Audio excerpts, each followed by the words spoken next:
In the unlikely event of an attack, an alarm will sound. Do not panic. This just means that it's time to proceed to your neighborhood's designated extraction point. The Resistance series, in which mankind wages a losing war against beastly alien invaders in a post-World War II alternate history setting, has always put up a good fight, consistently delivering highly competent and enjoyable shooters. After going third-person for its first handheld side story, Burning Skies uses the dual analog sticks of the Vita to offer a portable, first-person experience. The day death came from the skies and millions of people died.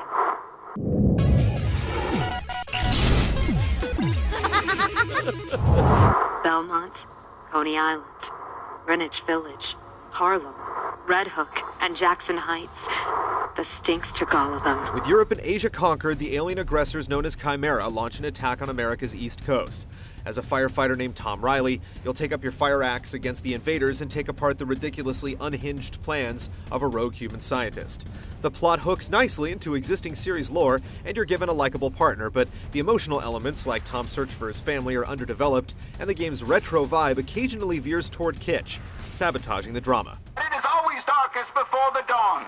God bless us and keep America strong.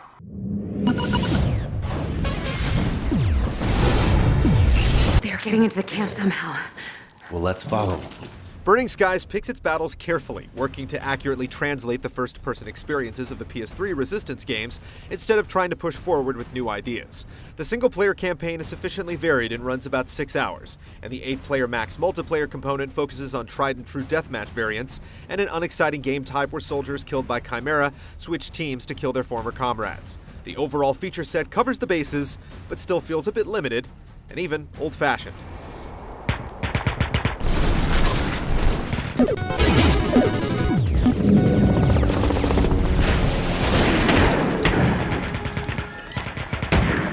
Anyone used to modern shooter controls should have little trouble aiming a bullet hose at six-eyed freaks using the Vita's twin sticks.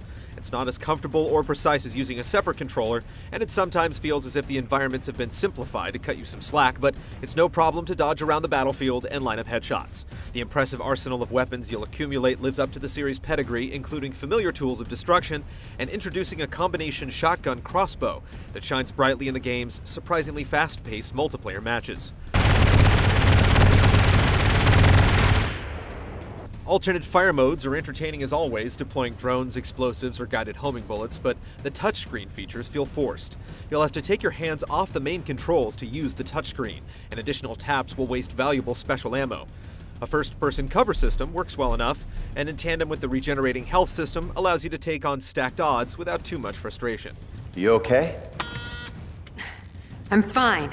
Different types of enemies encourage you to experiment with different offensive options to wipe them out, but the types of ammo you're given sometimes nudge you towards certain options.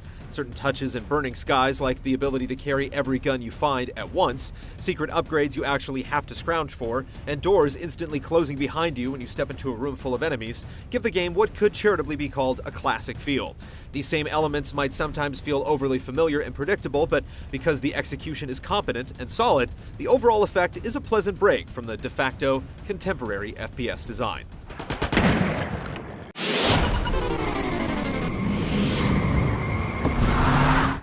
I have to show you. There's no question that Burning Skies looks and sounds great for a portable game, with detailed characters and environments and a high-caliber score and punchy sound effects. The general look and feel of the game is great, but it has definite trouble conveying weight or scale, and awkwardly moving human characters far overreach their dramatic potential. But even if it doesn't excel at the overblown cinematic storytelling that most of today's shooters aspire to, the game does a commendable job depicting heated sci-fi gun battles with six-eyed monsters.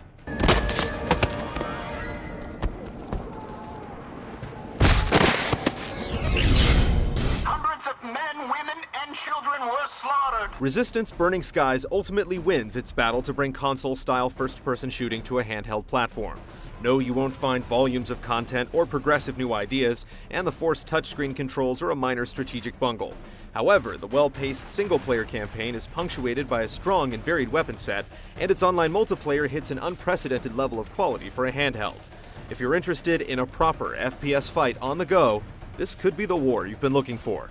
Once the danger has passed, it will be time to go home and catch up on your chores.